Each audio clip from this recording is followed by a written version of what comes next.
Si Saraya, asawa ni Lihay, ay iniwan ang kanilang tahanan sa Jerusalem upang sundin ang utos ng Panginoon. Ngunit nang ipadala ang kanyang mga anak upang kunin ang mga brass plates, ang kanyang pananampalataya ay nasubok.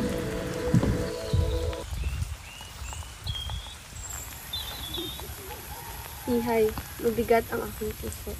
Ang mga anak ko ay matagal nang nawala. Natatakot na ako silang nawawala o baka pinatay.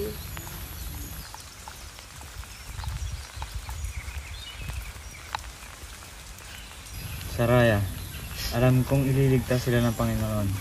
Magtiwala lang tayo sa Kanya. Ikaw ay isang taong may pangitain. Ngunit paano kung ang mga pangitain mo ay nagdala sa atin ng kalungkutan? Paano kung ang mga ito ay nawala ng lahat ng ito ng may kabuluhan?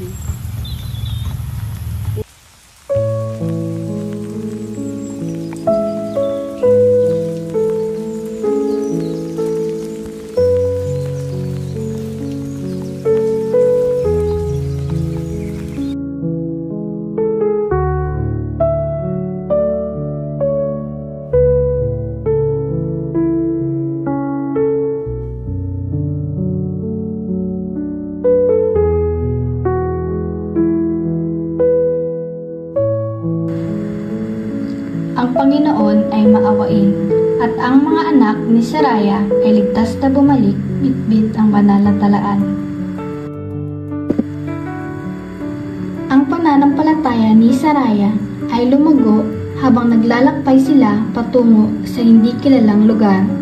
Bagamat mahirap ang daan, alam niyang ginagabayan sila ng Panginoon patungo sa isang lupaing ipinangako.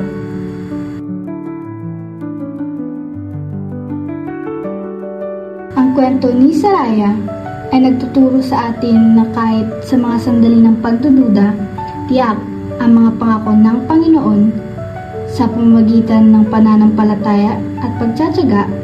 Siya ay naging ina ng mga bansa at saksi ng kapangyarihan ng Diyos.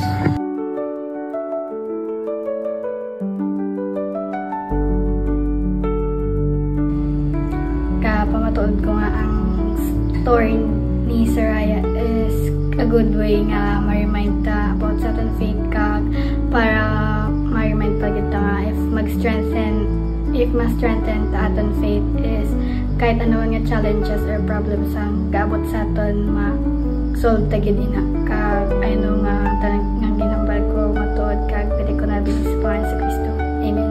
So I testify nga naging good example si Saraya sa aton kay biskan may ara siya fear sa iya kaugalingon pero padala niya man gihapon iya mga anak para magkuha sang breastplate sa Jerusalem kag tungod sa iya pagtuo kag sincere prayer naging successful ang pagkuha sang breastplate kag nakapuli ang iya mga anak sa ila puluyan kag I know nga ako gin testify is matuod kid kag I live these things in the name of Jesus Christ. Amen.